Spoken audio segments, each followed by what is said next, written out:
साल विधानसभा चुनाव होने हैं और तमाम पार्टियां अपनी अपनी तैयारियों में जुटी हुई है। वहीं पप्पू यादव की बात करें तो वो भी लगातार सक्रिय दिख रहे हैं और अन्य पार्टियों पर भी वो लगातार बयानबाजी करते दिखते हैं।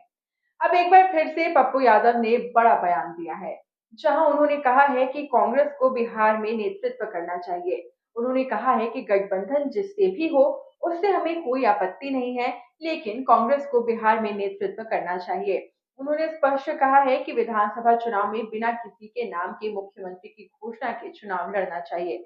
राज्य में लगातार मंत्री विधायकों से रंगदारी मांगे जाने पर उन्होंने कहा है कि निश्चित तौर पर हालत खराब है और नीतीश कुमार को कुछ भी पता नहीं है। उन्होंने कहा कि कहीं न कहीं अपराधी और माफिया पूरी तरीके से राज्य में हावी हो चुके हैं और इनके खिलाफ कठोर कार्रवाई होनी चाहिए। नीतीश कुमार के द्वारा महिला पर दिए गए बयान पर उन्होंने कहा कि नीतीश कुमार का बचाव कर दिया गया।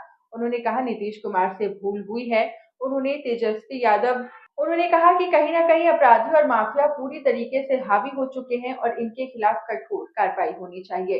नीतीश कुमार के द्वारा महिला पर दिए बयान पर उन्होंने नीतीश कुमार का बचाव कर दिया और कहा कि नीतीश कुमार से भूल हुई है, लेकिन इस तरह का बयान उन्हें नहीं देना चाहिए। ऐसे बयानों से महिलाएं और साथ ही साथ पूरी जनता कहीं न कहीं वो निराश होती है, क्योंकि वो सूबे के मुखिया हैं, सूबे के मुख्यमंत्री हैं और इस तरह का बयान देने से उन्हें बचना चाहिए। हो या फिर रंगदारी मामले का हो लगातार सामने आ रहा है। कल आपने भी संजय यादव से जो है मांगा गया था, अब जेडीयू के नेता के द्वारा मांगा गया। जेडीयू के नेता पहले मंत्री से भी मांगे गए। अब देखिए, रोपिएगा बबूल खाइएगा खजूर। अब पड़ोसी के घर में आग लगा था तो बुझा देना चाहिए। ये सब हमाम में नंगे हैं।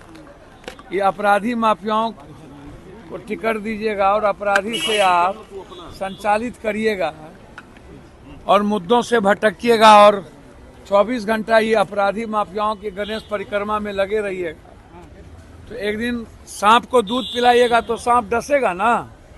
तो हम तो वही गवर्नर साहब को भी बोले हैं कि अपराधी माफिया को खत्म करिए।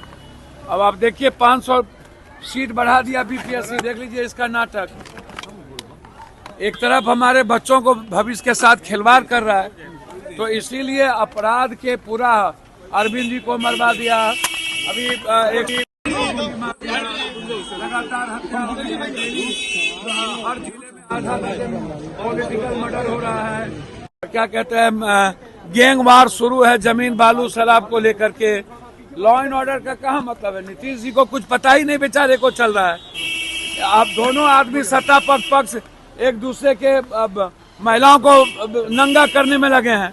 और नीतीश कुमार जी से भूल तो हो सकती है, लेकिन जो लोग यह कहते हैं पत्ता नंगा, बचना चाहिए दोनों आदमी को, चाचा और भतीजा। क्या विधानसभा चुनाव में कांग्रेस को अपने पैर पर खड़ा होना चाहिए? मैं पहले भी कहा हूं कि कांग्रेस को नेतृत्व करना चाहिए।